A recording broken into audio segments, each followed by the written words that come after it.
अरावली की पहाड़ियों के बीच सुनहरी धूप में नहाया एक राज्य था सूर्यगढ़। इतना शांत, इतना स्थिर कि लोग कहते थे यहाँ की हवा भी अपनी रफ्तार राजा से पूछकर चलती है। और इस राज्य का राजा था अरण्यवीर सूर्यवंशी। ऊंची कदकाठी, तेजस्वी आंखें और ऐसा व्यक्तित्व जो दूर से आते ही हवा में बदलाव ला दे। लोग उसे राजा कहकर नहीं पुकारते थे, उसे एक नाम मिला था, धड़कनों का रखवाला।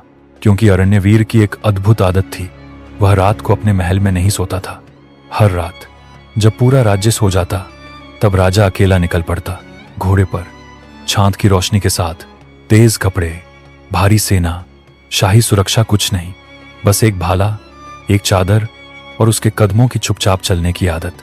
लोगों को नहीं पता था कि उनका राजा रात को क्या करने जाता है, पर जो थोड़ा बहुत जानते थे वे धीमे स्वर में कहते, राजा रात का राखा है, किसी संकट से पहले वो खुद पहुंच जाता है। अरण्यवीर के महल में एक कमरा था जिसका कोई दूसरा राजा उपयोग नहीं करता था। उसका नाम था आवाज का कक्ष। यह कमरा अजीब था। भीतर जाने पर ऐसा लगता जैसे दीवारें सांस ले रही हों। उसके अंदर सूक्ष्म सी कपकपी रहती, जैसे पूरे राज्य की धड़कनें यहां जमा हो रही हों। क्योंकि यह कक्ष राज्य के हर कोने से जुड़ी पतली पतली सुनने वाली नलियों का घर था। अगर कोई बच्चा रात को रोए, कक्ष में एक हल्की गूंज उठती। अगर कोई बूढ़ी औरत किसी दर्द से कराहे तो कक्ष का तापमान बदल जाता।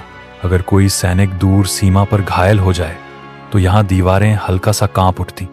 अरण्यवीर उसी कंपन को सुनता था, हर गूंज, हर गर्म सांस, हर दर्द की फुसफुसाहट, और फिर बिना समय गवाए मदद के लिए निकल पड़ता।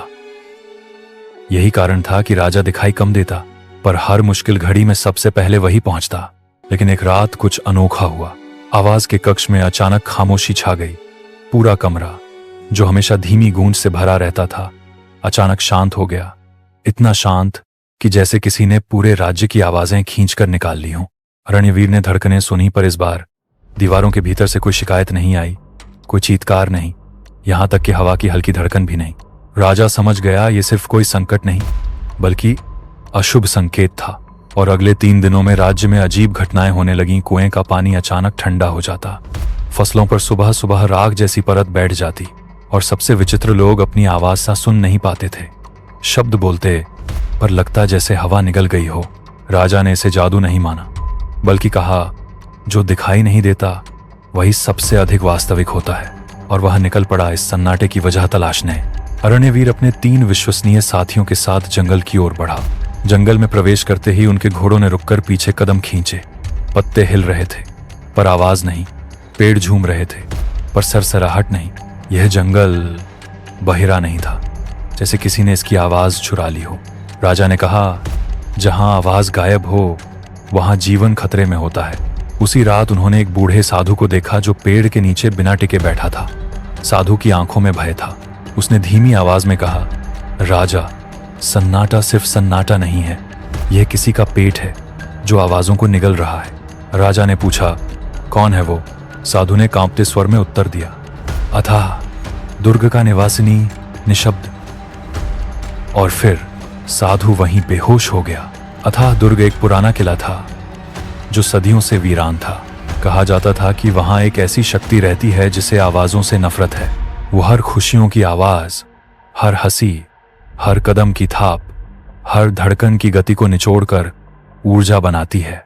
राज्य की हालत खराब होने का कारण यही था। फसलें मर रही थीं क्योंकि मिट्टी की आवाज छीन ली गई थी। कुएं सूख रहे थे क्योंकि पानी की झरझर खो चुकी थी। लोग उदास थे क्योंकि बोलने की शक्ति कम हो रही थी। राजा अरण्यवीर समझ चुका था, ये लड़ाई सिर्फ तलवार की नहीं होगी, ये लड़ाई आवाज की होगी। राजा ने फैसला लिया कि वो अकेला दुर्ग में जाएगा, क्योंकि उसके लोग गंभीर हालत में थे और सेना ले जाना गांवों को खाली छोड़ने के बराबर था। रात के सबसे गहरे पहर में वो अकेला निकल पड़ा। जंगल के बीचों बीच कई घंटे चलने के बाद अरण्यवीर ने पहली बार दूर से दुर्ग देखा।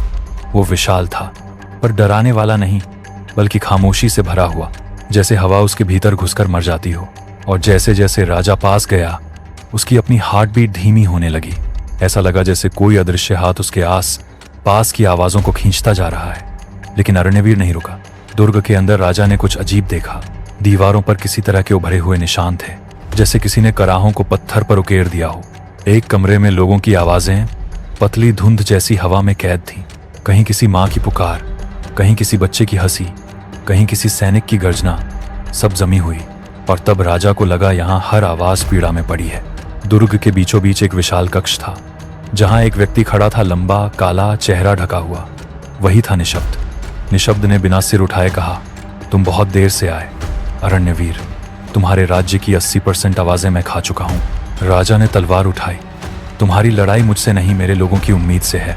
निशब्द की आवाज मानव से अलग थी, बहुत स्थिर, बहुत गहरी, लेकिन अत्यंत ठंडी। उसने कहा, मैं आवाजों को नफरत से नहीं, भूख से खाता हूं। मैं वो हूं जो दुनिया की चीखों पर पलता है। राजा आगे बढ़ा, मेरे राज्य में रोना और सन्नाटा मैं स्वीकार नहीं करता। मैं यहां लड़ने नहीं, लौटाने आया हूं। अरण्यवीर की तलवार साधारण नहीं थी, वो सूर्यवंशी कुल की तलवार थी, जिसका नाम था ध्वनि पर्वत, आवाज लौटाने वाली तलवार। किंवदंती कहती थी कि अगर राज्य की आवाज कभी खो जाए तो यह तलवार उसे वापस बुला लेगी। राजा ने तलवार जमीन पर टिकाई और गहरी सांस ली। तलवार गर्म हुई, धातु में हल्की सी कंपन उठी। निशब्द बोला, तुम आवाज बनाना चाहते हो? मैं उसे निगल जाऊंगा। राजा मुस्कुराया, इस बार आवाज मैं नहीं बनाऊंगा, ये आवाज अपने घर लौटेगी। अरण्यवीर ने तलवार उठाई और अपनी धड़कन तलवार से जोड़ी। तलवार की धातु राजा की हार्ट बीट को पकड़ने लगी। धीरे धीरे एक कंपन उठी। कंपन से धुंध में कैद आवाजें कांपने लगी। निशब्द चिल्लाया, रुको, ये दीवारें टूट जाएंगी। राजा ने उत्तर दिया, मेरे राज्य की आवाजें कैद नहीं, मुक्त होंगी। ध्वनि पर्वत ने अचानक एक गहरी गूंज छोड़ी। वो गूंज अथाह दुर्ग की निम्ब तक उतर गई। हर कैद आवाज धुएं की तरह उठकर फिर आकार लेने लगी। बच्चे की हंसी, माँ की पुकार, पहाड़ की गूंज, हवा की सरसराहट, सब अपने घर वापस आने लगी। निशब्द कमजोर पड़ने लगा। वो चिल्लाया, आवाजें मेरी शक्ति हैं, उन्हें वापस मत ले जाओ। राजा ने कहा, जहां आवाज नहीं होती वहां जीवन मर जाता है। और फिर एक अंतिम वार निशब्द का अस्तित्व टूटने लगा। वो हवा में घुल गया और दुर्ग की दीवारें धीरे धीरे मिटने लगीं। जब राजा वापस लौटा, राज्य जाग चुका था। कुएं में पानी की आवाज लौट आई। पेड़ फिर गुनगुनाने लगे। लोगों ने बातें करना शुरू की। बाजार फिर से गूंज उठा। बच्चों की हंसी हवा में तैरने लगी। लोग दौड़कर आए और जमीन पर सिर झुका दिए। राजा अरण्यवीर की जय, सूर्यवंश अमर रहे।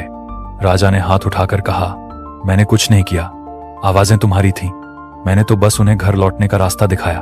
पर एक बात जो किसी को नहीं पता, जब राजा दुर्ग से निकला उसके बाएं कान में एक हल्की सी कंपन अब भी थी, जैसे कोई धीमे स्वर में कुछ कह रहा हो। वो क्या था? सिर्फ राजा जानता था कि निशब्द का अंत हुआ है, पर उसकी छाया अब भी कहीं जीवित है। और राजा मुस्कुराकर बोला, जब तक मैं हूं आवाज कभी नहीं मरेगी।